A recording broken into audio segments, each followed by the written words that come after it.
Muy buen día. Hoy hablaremos sobre las propiedades químicas. En esta primera parte hablaremos sobre las generalidades de estas propiedades y en particular sobre la oxidación. Básicamente cuando hablamos de propiedades químicas estamos hablando de cómo es el cambio en el material y cómo lo afectan los enlaces que se producen ya sea interna o externamente, cómo esas reacciones modifican la composición de cualquier tipo de materiales.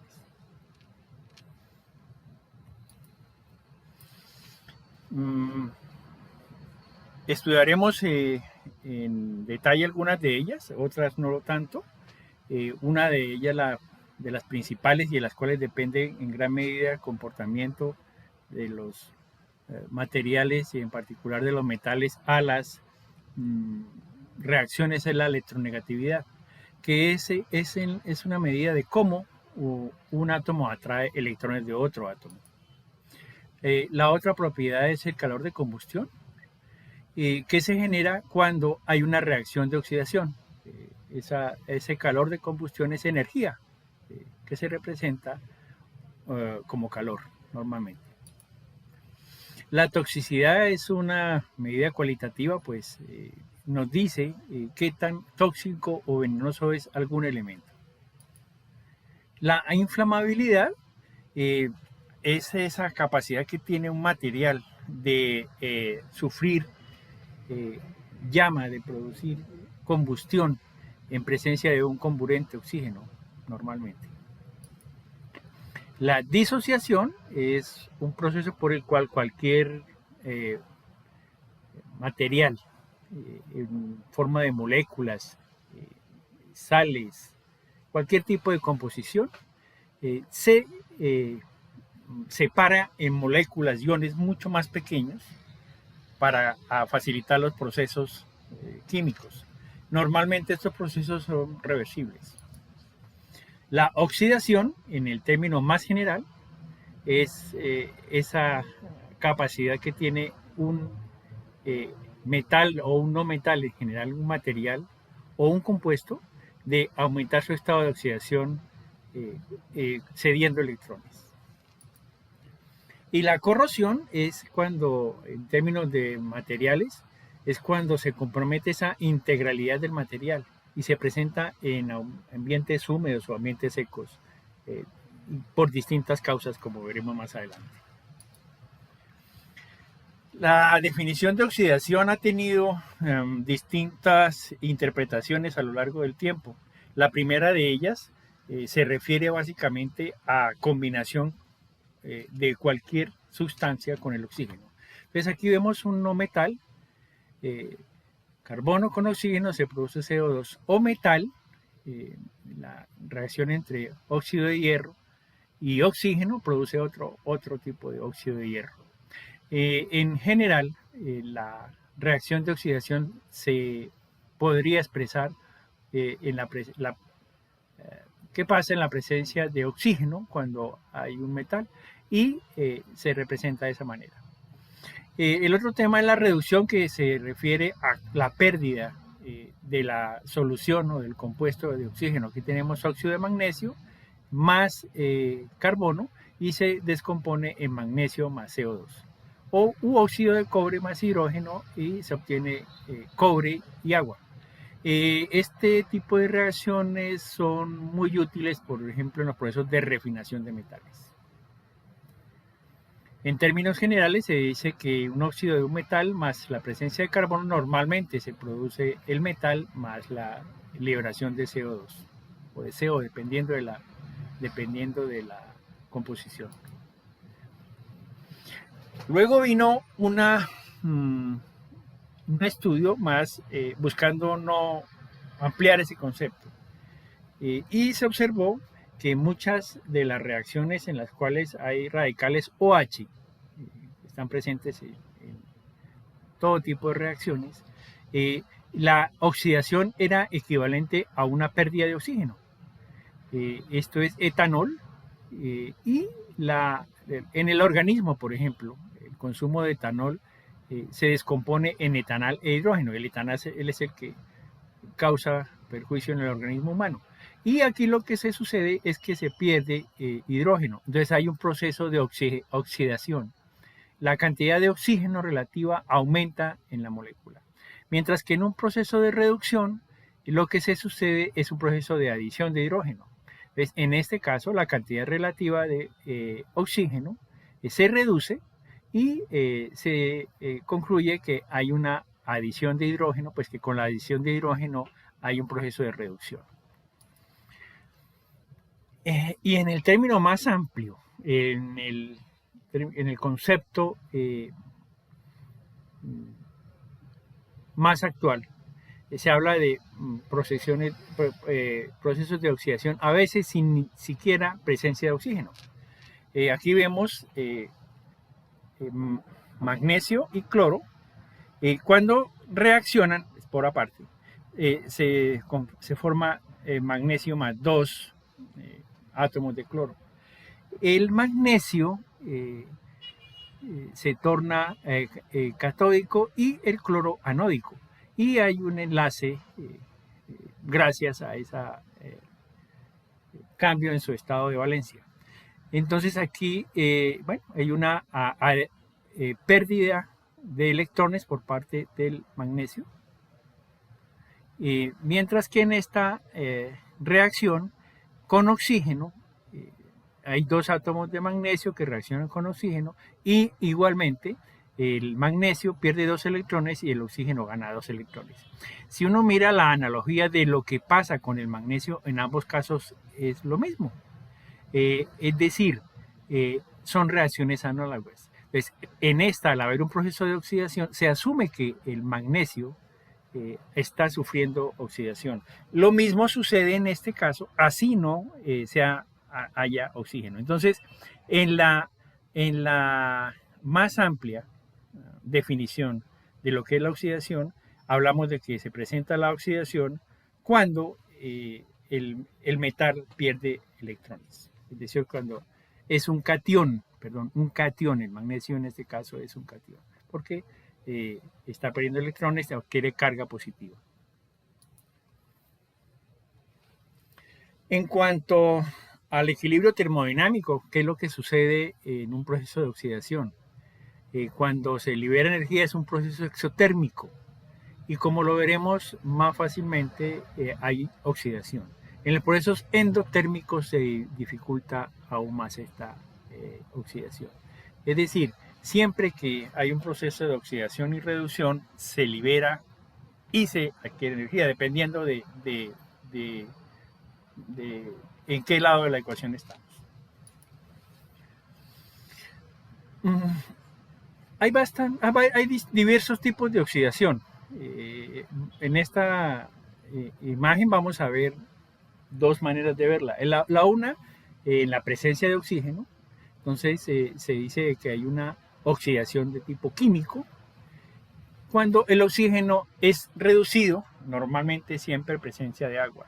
Y el compuesto, cuando se supone que un compuesto es orgánico, este compuesto es oxidado. Eso es como la definición clásica de reacciones cuando hay oxígeno. La oxidación electroquímica, en esta oxidación se requiere también presencia de oxígeno y un electrolito líquido. En este caso, el electrolito favorece la reacción anódica y el oxígeno es transferido a los materiales que se oxidan. En la oxidación biológica, bueno, esto se debe básicamente a la presencia de oxígeno en los procesos de orgánicos de los materiales referentes a su metabolismo. Entonces aquí lo que se sucede es que una materia orgánica se vuelve una forma más estable o en algunos casos mineral. Mientras que la oxidación térmica se sucede cuando materiales inertes como cenizas o escorias que se obtienen a alta temperatura interactúan como residuos en los hornos y se produce afectación a los materiales. Esto se sucede normalmente a temperaturas elevadas. Finalmente está la oxidación catalítica, que es la que se presenta a temperaturas relativamente bajas y en las cuales hay un agente catalizador que no experimenta un cambio químico. En todas estas reacciones siempre se supone que hay oxígeno. Y de acuerdo a lo que hemos dicho, pues también con la visión más actual de lo que es el tipo de oxidación, pues hablamos de que no hay presencia de oxígeno. Básicamente en la oxidación química solamente hay intercambio de electrones, no se requiere la presencia de oxígeno. Y lo que varía es el estado de oxidación de los elementos o de los compuestos. En la oxidación electroquímica también se requiere un medio húmedo y se produce una generación de voltaje. En la oxidación biológica también, pero sabemos que hay seres vivos, aún anaeróbicos, que no requieren de oxígeno. Sin embargo, en sus procesos metabólicos se producen a pesar de la ausencia de este elemento. La oxidación térmica también es favorecida. Hay ambientes en los cuales a nivel industrial se saturan las atmósferas, se elimina el oxígeno, se buscan atmósferas que tengan algún tipo de reacción con la superficie, por ejemplo en algunos tratamientos térmicos de aceros, donde se elimina el oxígeno, se adicionan otros elementos como el nitrógeno, pero adicionalmente pues se favorece el intercambio de electrones por consecuentemente la oxidación. Y la oxidación catalítica, pues que es el mismo sentido, pero también sin la presencia de oxígeno. Es decir, la presencia necesaria. Una manera de ver qué tan fácil o difícil un elemento o un compuesto se oxida es mediante la medición de su potencial de oxidación. El potencial de oxidación se determina experimentalmente a partir de un ánodo, un cátodo de referencia de hidrógeno y un ánodo, en este caso zinc a manera de ejemplo, se facilita un puente salino. Ese puente salino básicamente lo que hace es evitar la interacción entre estas soluciones electrolíticas en las cuales favorecen el intercambio de electrones. Entonces, lo que se sucede aquí es que cuando esta debe tener un comportamiento salino, favorecer el paso de electrones, y lo que se sucede es cuando se cierra el circuito, hay una emisión desde el ánodo de zinc al cátodo de hidrógeno, en este caso, los electrones se transmiten a través de el puente salino. Estas son las reacciones que describen esta situación. Aquí el zinc pierde electrones y genera esos electrones que son los que va a tomar el hidrógeno aquí. Y esa reacción produce un voltaje, una diferencia de potencial. En este caso 0.76 voltios. Entonces se estableció como cátodo de referencia el hidrógeno y se mide esa diferencia de potencial entre el elemento y el cátodo de referencia. Eso nos dio unos valores en el potencial de oxidación, que son estos. Aquí está el hidrógeno como referencia y aquí están los valores de voltaje. Estos valores pues obviamente son valores comparativos, consistentes, pero son arbitrarios. El hecho de que se haya decidido en algún momento más que uno sea positivo, otro negativo, pues es un término arbitrario. Entonces aquí podemos ver los elementos que son más catódicos. Los elementos que son más catódicos o compuestos que son más catódicos son aquellos que tienen la facilidad más de adquirir, que son los que tienen menos tendencia a ser corroídos. Y los más anódicos son las que tienen mayor tendencia a ser corroídos o a sufrir oxidación. Y cuando hablamos de sufrir oxidación es a ceder electrones, mientras que aquí es a ganar electrones. Entonces, estas diferencias, estos voltajes medidos, como se explicó en la imagen anterior, nos dan estos valores. Esto está dado en voltios estándar contra ese electrodo, en particular cátodo de hidrógeno. Se dice, y así se establece, que entre más electropositivo es un metal, pues mayor es su potencial de oxidación, es decir, se oxida más fácilmente. Entonces este material, en este caso, el sodio, es el más electropositivo de todos. Y entre más electronegativo de todos, menor es su potencial de oxidación, es decir, se oxida mucho más difícilmente. Entonces dentro de esos está el oro, y estos son sus distintos valores. Aquí vemos la situación del zinc, que nos dio menos 0.736 voltios, consistente con la imagen anterior. Para establecer un parámetro de referencia de lo que estudiamos en este curso, partiendo de la electronegatividad es esa medida de atracción que tiene un átomo sobre los electrones de otro. Entonces vamos a analizar este comportamiento. Aquí tenemos nuevamente el potencial del electrodo o potencial de oxidación. Aquí tenemos el hidrógeno en la parte media, los distintos valores, el oro en un extremo, el sodio, magnesio en otro. Estos son los que tienen mayor posibilidad de ceder electrones y estos son los que tienen mayor posibilidad de ganar electrones. Entonces se dice que este es más anódico y este es más catódico. Cuando uno habla de ánodo en un proceso electroquímico, se está refiriendo a esa facilidad con que cede electrones. Y cuando se habla de catódico, se está hablando de esa posibilidad de aceptar electrones. Hay que diferenciar muy bien en términos de lo que es un anión y lo que es un catión, que son términos totalmente opuestos. Esto nos lleva a hablar de electronegatividad y electropositividad. Entonces, si estoy cediendo electrones, entonces estoy adquiriendo una carga positiva, estoy siendo electropositivo. Y si estoy ganando electrones, estoy adquiriendo una carga negativa, está siendo el material electronegativo. Entonces la electropositividad va hacia el que tiene mayor potencial de oxidación. Y hay otros términos parecidos que hacen referencia a este comportamiento.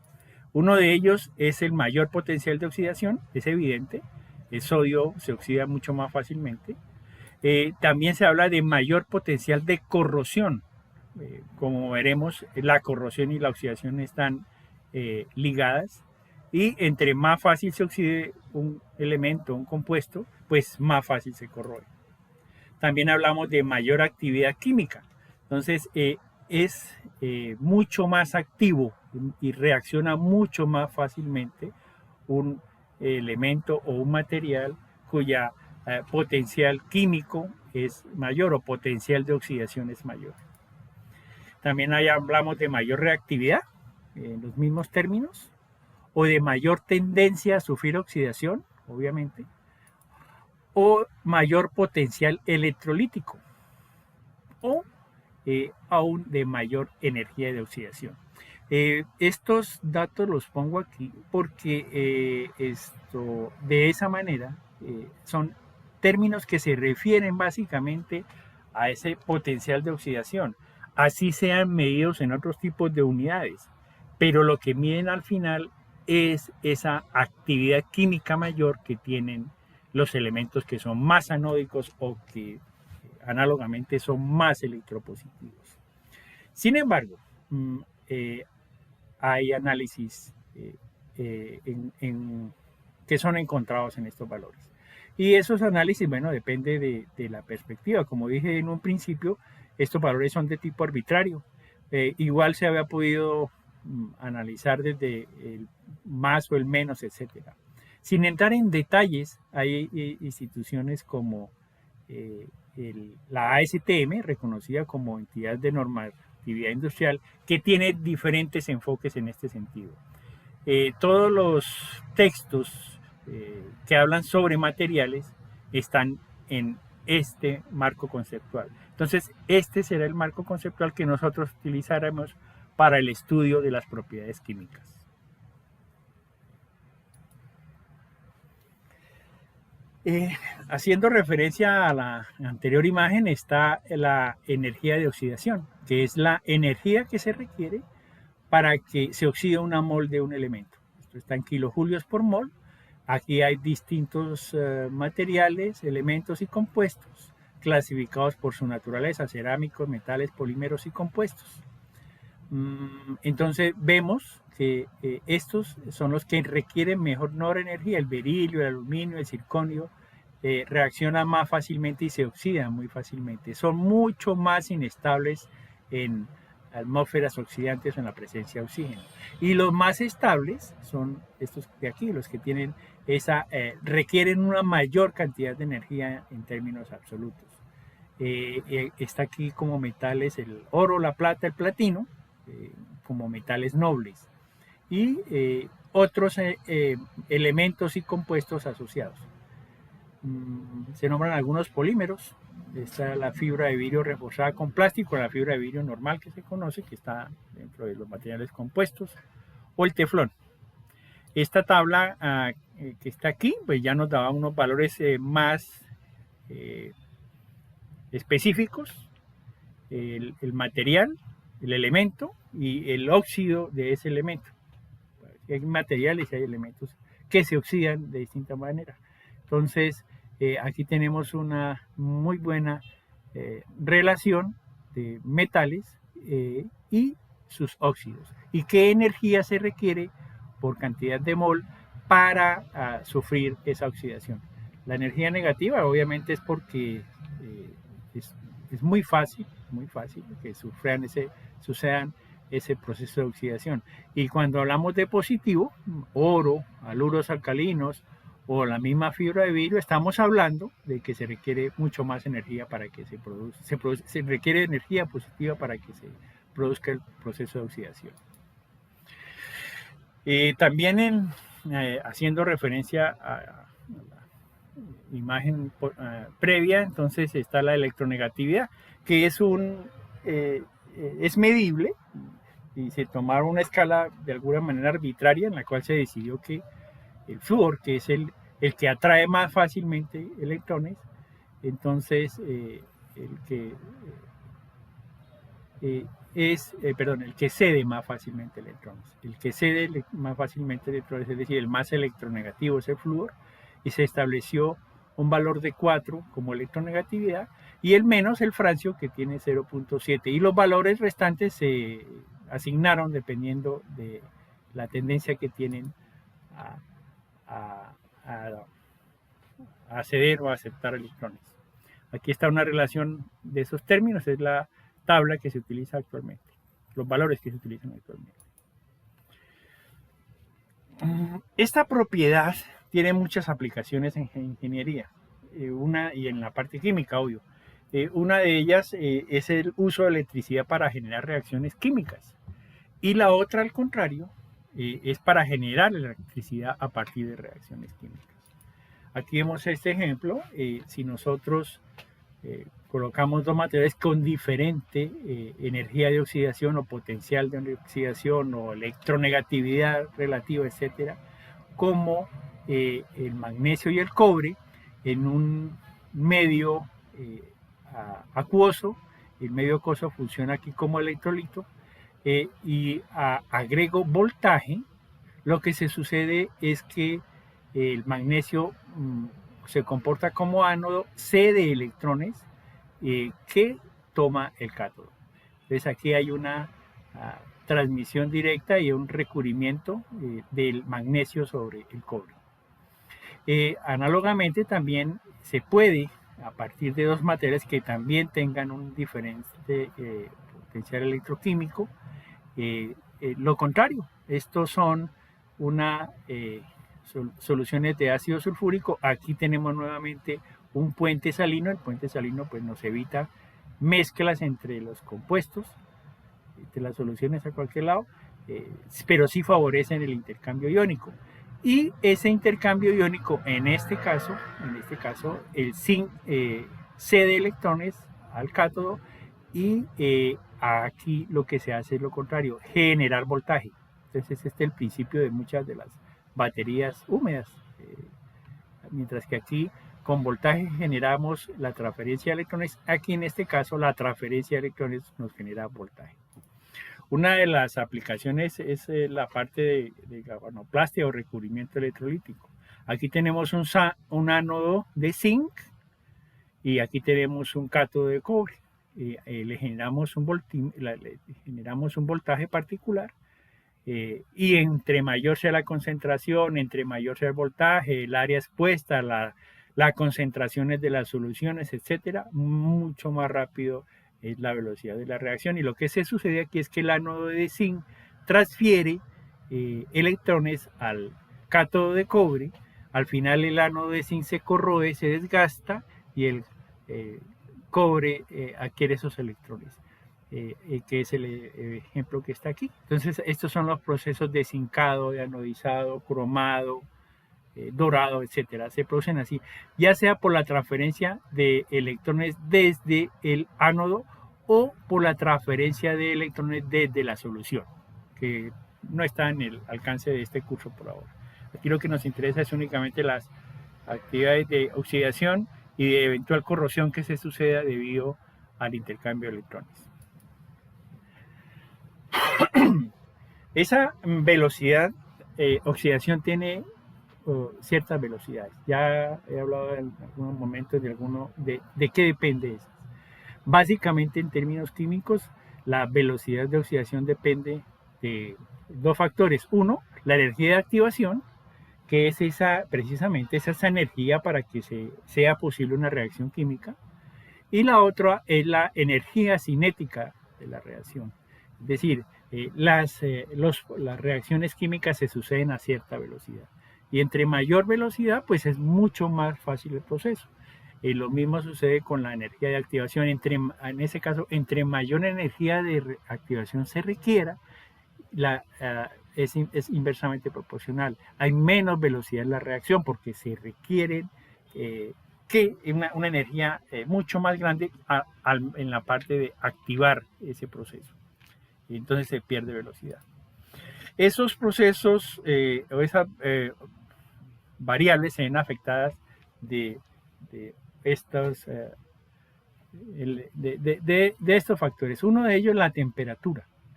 Entre mayor sea la temperatura, hay un mayor movimiento de moléculas y eso aumenta la velocidad de reacción. Es decir, a mayor temperatura, mayor velocidad de reacción. La presión.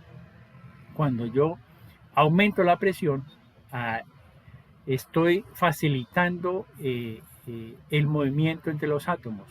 Aumenta el número de colisiones, de choques. Eso aumenta la actividad química. Por consiguiente, la velocidad de reacción es mucho mayor. Entonces, a mayor presión, hay mayor velocidad de oxidación.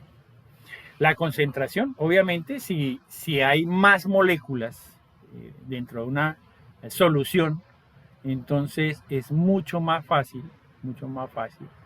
facilitar ese proceso, porque la cantidad de moléculas presentes o de átomos presentes por unidad de tiempo es mayor. Entonces, a mayor concentración, mayor velocidad de reacción. El estado físico, es decir, la naturaleza, o en algunos autores hablan de la naturaleza de reactivos, refiriéndose a la fase en la que se encuentra el material. Entonces, si son sólidos, entonces esa velocidad de reacción está en función del área expuesta. Y entre más pequeña, entre más particulado sea ese sólido, pues hay más área expuesta. Por consiguiente, hay mayor presión sobre las partículas y se facilita la acción, en este caso de oxidación sobre el sólido.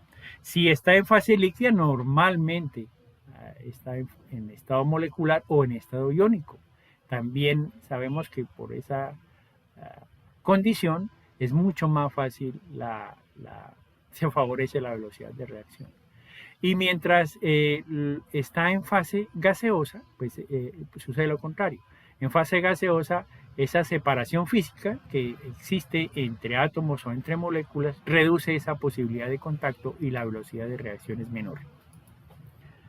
Y obviamente la presencia de catalizadores o inhibidores, como en cualquier proceso, un catalizador lo que hace es disminuir la energía de activación. Al disminuir la energía de activación, se aumenta la velocidad de la reacción. En el caso de un catalizador. En un caso de un inhibidor, pues es lo contrario. Un inhibidor lo que hace es restringir la reacción química. Entonces, estos son los factores que inciden en la velocidad de oxidación. La oxidación se produce por un proceso de difusión. Para explicar ese proceso de difusión, esto no es necesariamente un proceso de oxidación, sí es un proceso de difusión. Aquí tenemos una galleta de silicio y la intención de esta imagen es mostrar lo que se sucede. Los átomos empiezan a reaccionar sobre la superficie y empiezan a penetrar la superficie. Esa penetración se hace en sitios intersticiales o en vacancias, es decir, en algunos huecos que queden en la microestructura del material, o se depositan en algunos espacios intersticiales, esos espacios que hay entre los átomos. Ese es el proceso de difusión y siempre se da de afuera hacia adentro.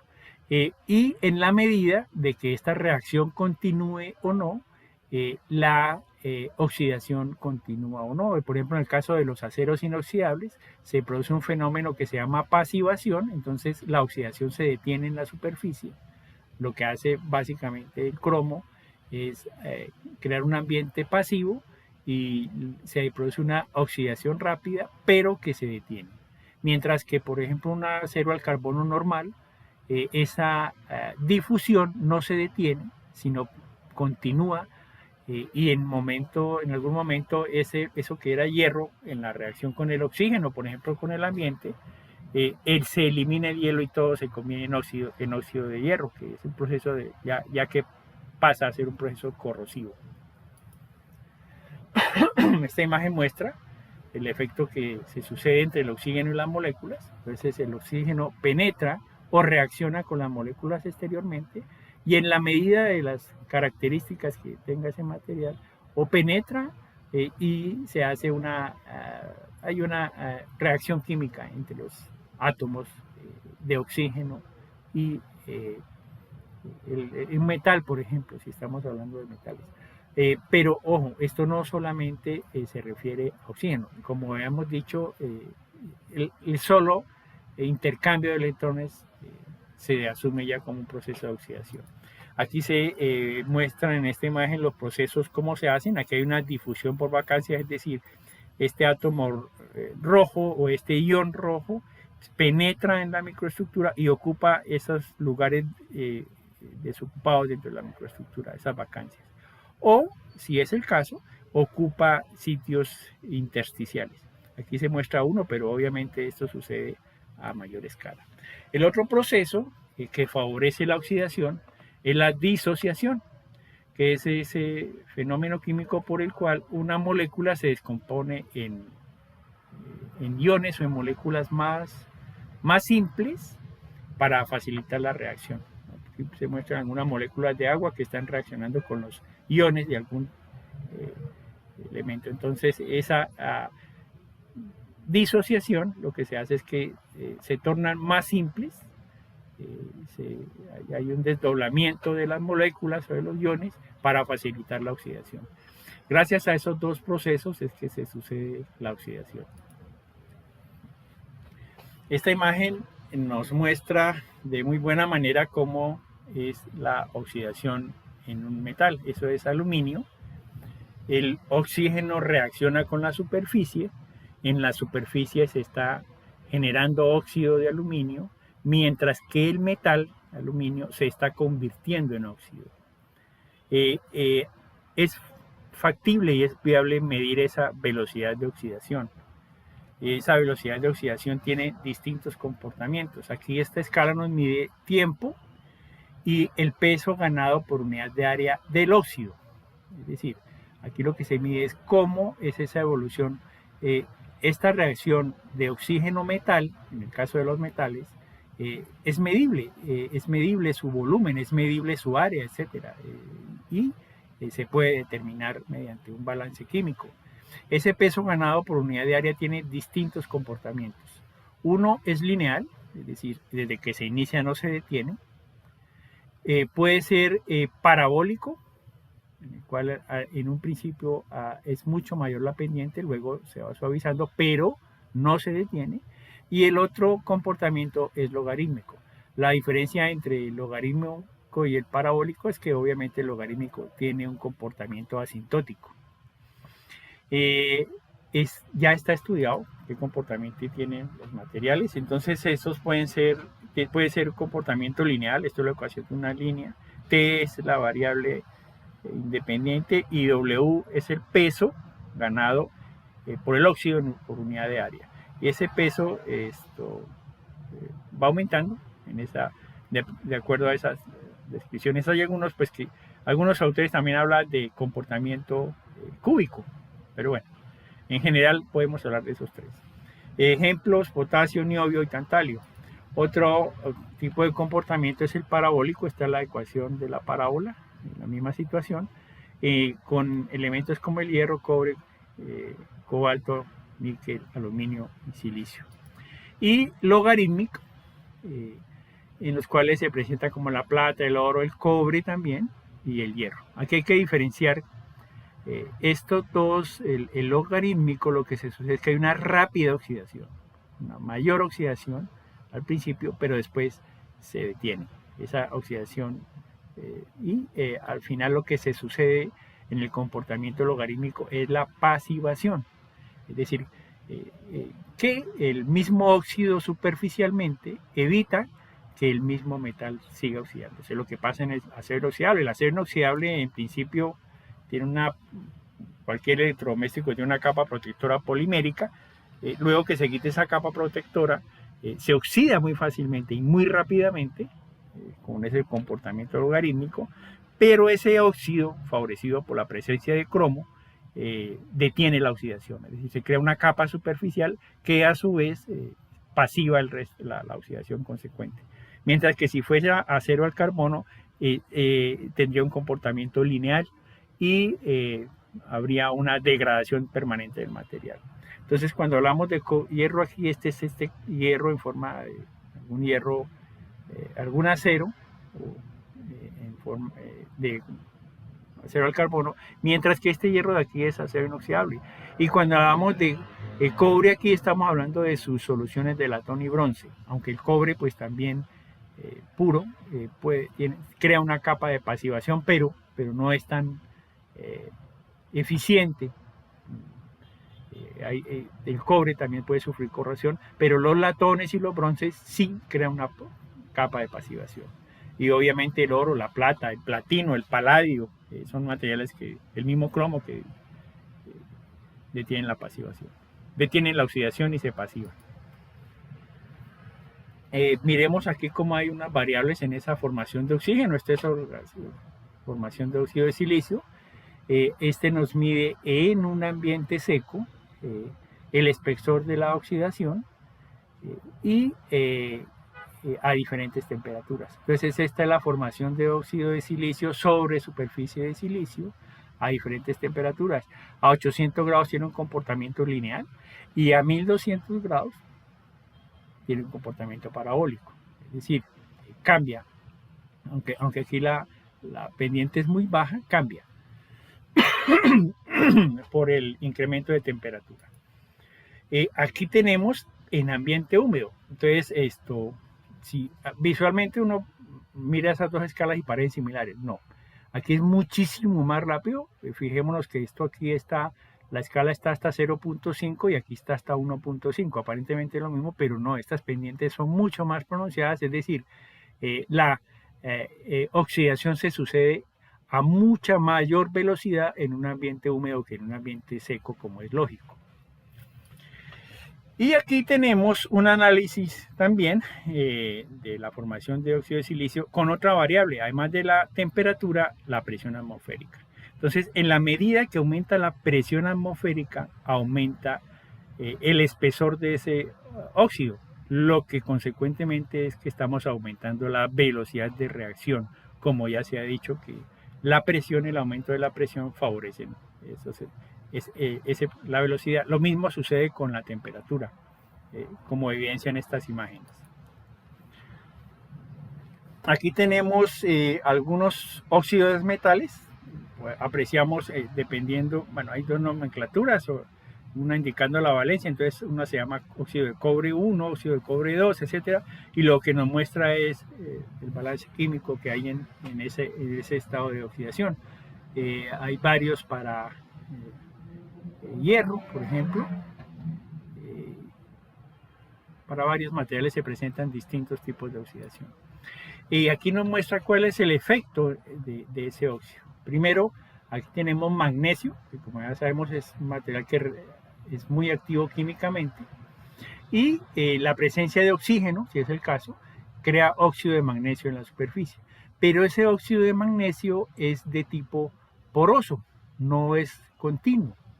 Y crea una capa sobre el óxido de magnesio, crea una capa sobre el magnesio, la reacción con una porosidad. Y no detiene la oxidación, pero es decir, se sigue oxidando, aunque no es muy rápida la oxidación, se produce un fenómeno superficial. No es pasivación y hay una continua oxidación, pero no se llega al proceso corrosivo en el cual se afecte la integridad del material. De todas maneras, no lo protege. Casos como el aluminio, el óxido de aluminio se deposita en la superficie y detiene y pasiva la oxidación, como en el acero, como en el oro, como el platino, como en la plata, como el titanio, bueno, el titanio no, como el platino.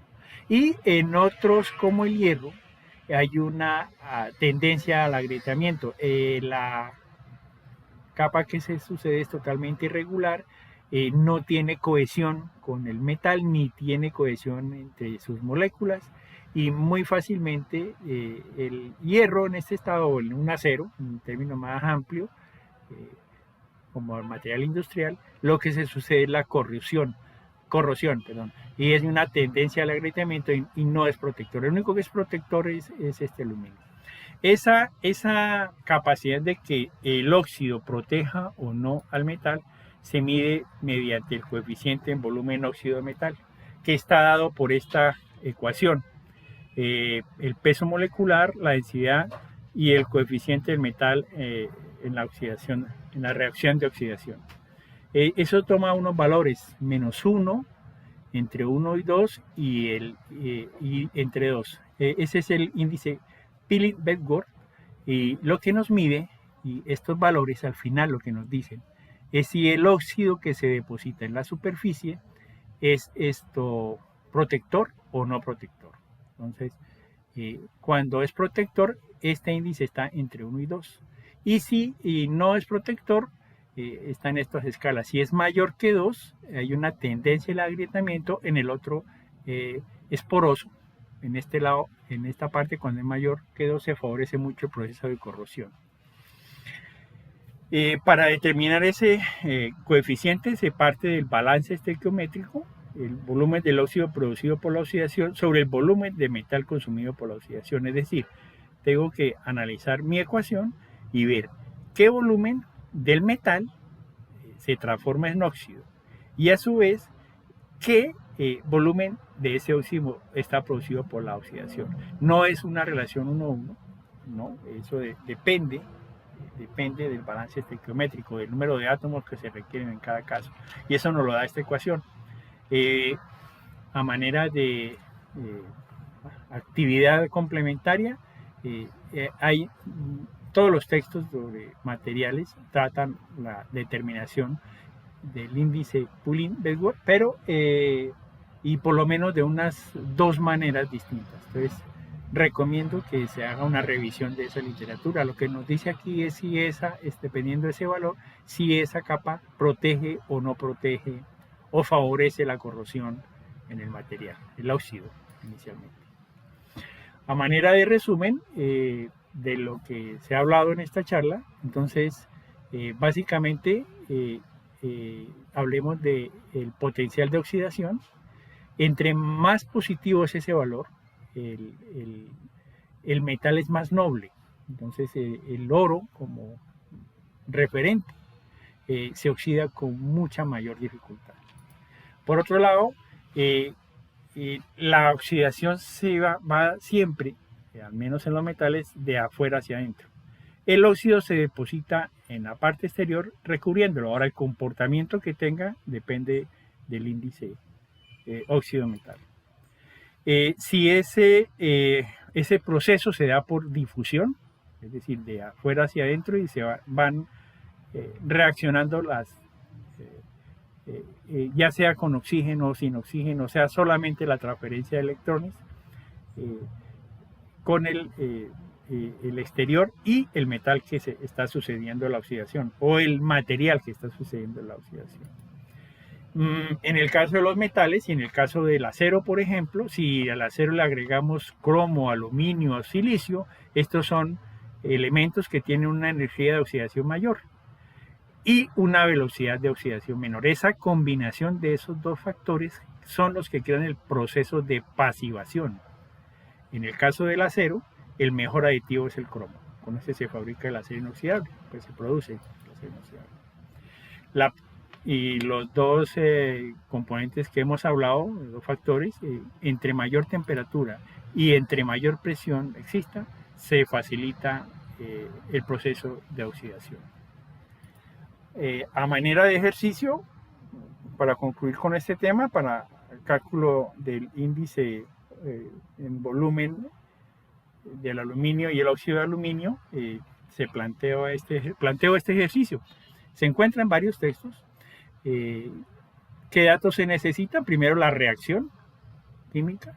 Entonces aquí lo que se está diciendo es que 4 átomos de aluminio más 3 átomos de oxígeno se transforman en 2 átomos de óxido de aluminio. Es decir, que por cada cada 2 átomos de aluminio se producen 2 átomos de oxígeno.